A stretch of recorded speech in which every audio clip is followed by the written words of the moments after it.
Good afternoon, welcome to FFT. Today, something a little bit different. We finally managed to get the carp gear out. I've got a lovely little complex. It's now my local carp water now. It's called Clearwater Fisheries. There's a few lakes on the complex, and I am here on Pennis Pool. Now it's a very intimate lake. It's about an acre in size. It's only got 2 pegs on, but we've got it booked exclusively. I'm here for 3 days, 2 nights, 3 days.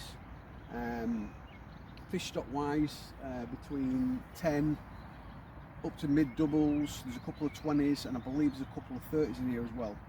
So hopefully there's a chance of a lump or 2. We got here quite late, and it's been peeing down all day, so we've been sort of sat in the bivvy just doing tying rigs. We've baited up a few spots. Finally got the 3 rods out. What I'm going to do, obviously we're going to get settled in, and then we'll go through a few of the tactics that we're going to be using this week.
Top there, mate. See it? Yeah.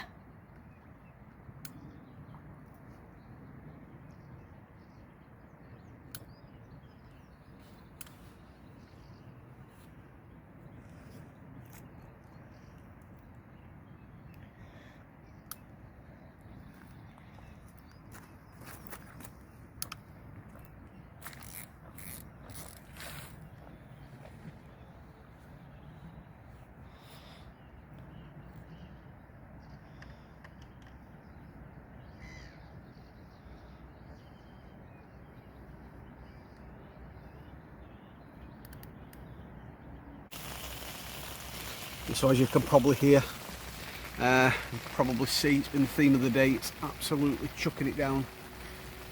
Not really stopped all day. It's been really hard work trying to get set up and get some rods in place. Forecast for tomorrow is a bit better, so I'm hoping it's going to give us a bit more of an opportunity to go through the tactics that I'm using today.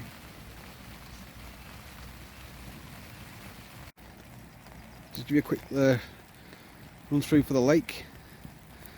Got a shallowish area to here. Got one of my baits just in front of those lilies there. Coming around here, there's a deep pool about where my finger is in the middle, and my bait's near the lilies right at the back there. We've seen fish in this area quite a bit today.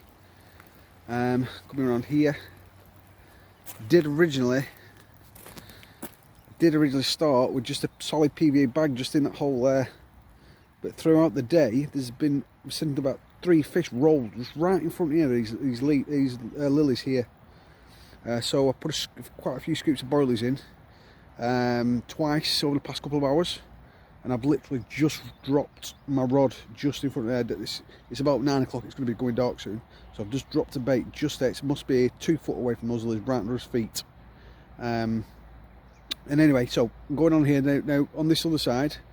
As you can see, that's the other peg. I've got another bivvy set up there. That's basically for storage. I've got all my luggage in there and buckets and things. But this part of the lake's like the shallower end. Apparently tomorrow it's going to be nice and sunshining, so I've got some floating trout pellets.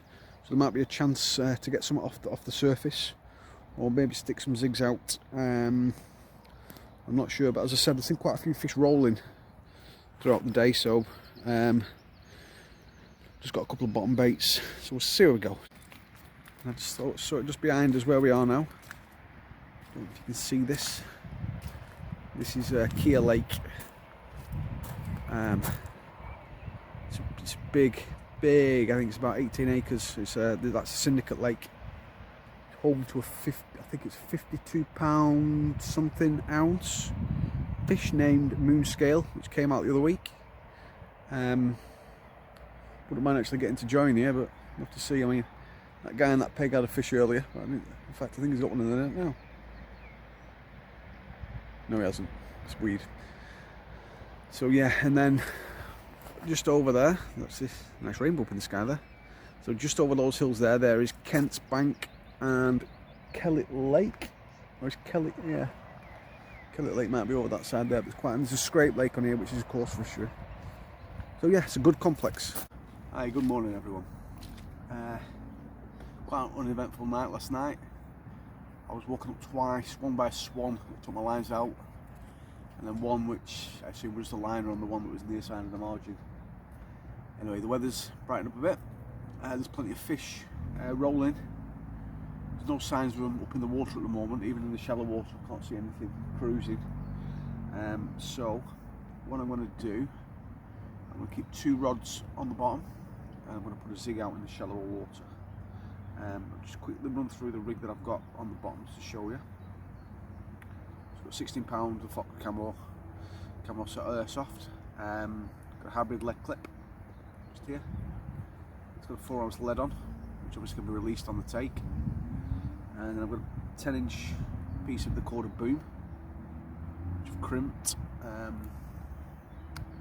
down onto a quick change swivel. Bit of tungsten putter onto a size 6 wide gape with a mainline high-vis pineapple pop-up. So I'm going to get that out there, get to the 2 spots that I found in the side, and I'm going to get a zig tied up.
Remember, yeah? Get your line, 2 fingers. Okay, pull your bail on back. Pull your bail on back. Bail on, bail on, bail on. Right, look where you're pointing. Look where you're pointing. Go on. Yeah, spot on, mate. Well done. You happy with that?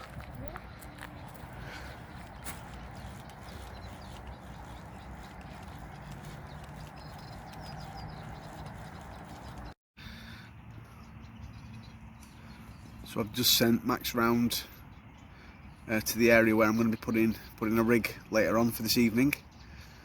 He managed to actually get the lead out earlier and do a bit of casting practice, and we're wrapped up so we know where we're fishing. So I've just sent him around there with a bucket of spawn mix, and he's going to throw a couple of scoops in. As the saying goes, why bark when you've got a dog? There goes one. I told him to put 3 in, so let's see if he can count.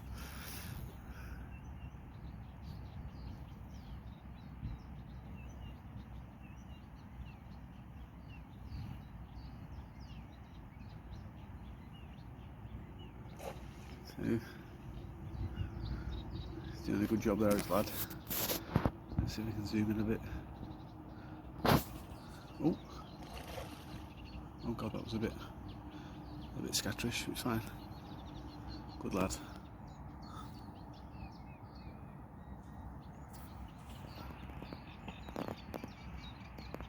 So I mentioned yesterday that there might be an opportunity to do a bit of float fishing. I'm going to show you why we can't do any float fishing. I've got a few further floating trout pellets. Throw them out.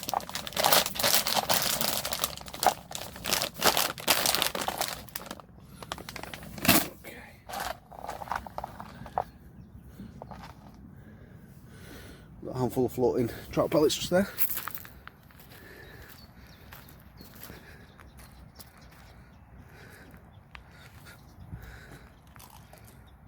In they go. In they go.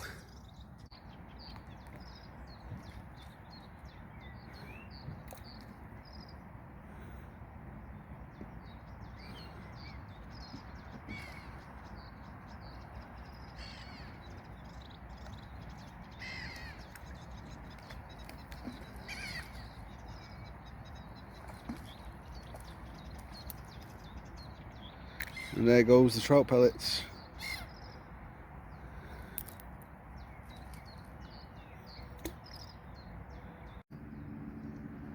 So I just thought I'd show you the very easy zig setup I'm using. I'm not using a zig float because we're only in 4 foot of water, so no need for one. The main line was attached to here. Got a 4-inch lead, quick chain swivel, and I've got about a 2 foot piece of zig line. And I'm just using one of the Fox Zigger liners with black foam. I've also got a red one on the other rod, size 8 hook, dead straightforward. Let's have a look what we've got in here. We've got some 15mm Nash instant action krill boilies, some hemp particles, some, what else in there? Some trout pellets, glug. Got loads of different oils in there. They've been glugging for about 24, almost 48 hours now. And this is been my spot mix for the day, and also my hand feed. And I'm going to put just one more scoop in here before I sort of get back in that river. All them goodies in there. I'm just going to put this exactly where the rig is. It's only just there in that weed. That's where I've set the trap. So it's nearly 7 o'clock now in the evening. Yesterday, I don't think we got fully fishing until about 5 o'clock, so we're just over 24 hours. We've got obviously the rest of this evening, all night, and up until tomorrow at noon. I've just refreshed the rods. I put a rod down the inside margin. I've got it within 6 inch of the big bed. I couldn't put it any better by hand. and I was able to feed that as well from the bank with some boilies, so that's going to be set for tonight. And earlier in the day, obviously the temperatures rose considerably, so I had 2 zigs out. I've decided to keep the zigs on, but I've just recast them, and again I've got them tight to reed beds within 6 or 8 inch in different areas. On the first day, when I led it about, I did find quite a lot of clear spots around there, so they've been notes in the book. I knew exactly where the spots were, so I know that they're fishing well. Probably not going to reel in again now unless I get a fish. Fingers crossed. I mean, we've had so many line bites today, it's been unbelievable. And earlier I actually caught something that I didn't want to catch, and that was the local swan. Picked it up, I got a PDA bag under the jetty to the left, and it picked it up and it got tangled around its leg, so that chased me around the lake about twice. Anyway, the fishery manager actually came and he obviously hand-lined the line for me. We got the swan, and then it actually ended up snapping, so luckily the swan got away unharmed. But yeah, so this is probably going to be the last bit of filming today, I think, unless there's a fish. So you're going to see me with a fish. Whether it be light, whether it be dark, I don't know. But if not, you'll see me in the morning making some nice sausage sandwiches.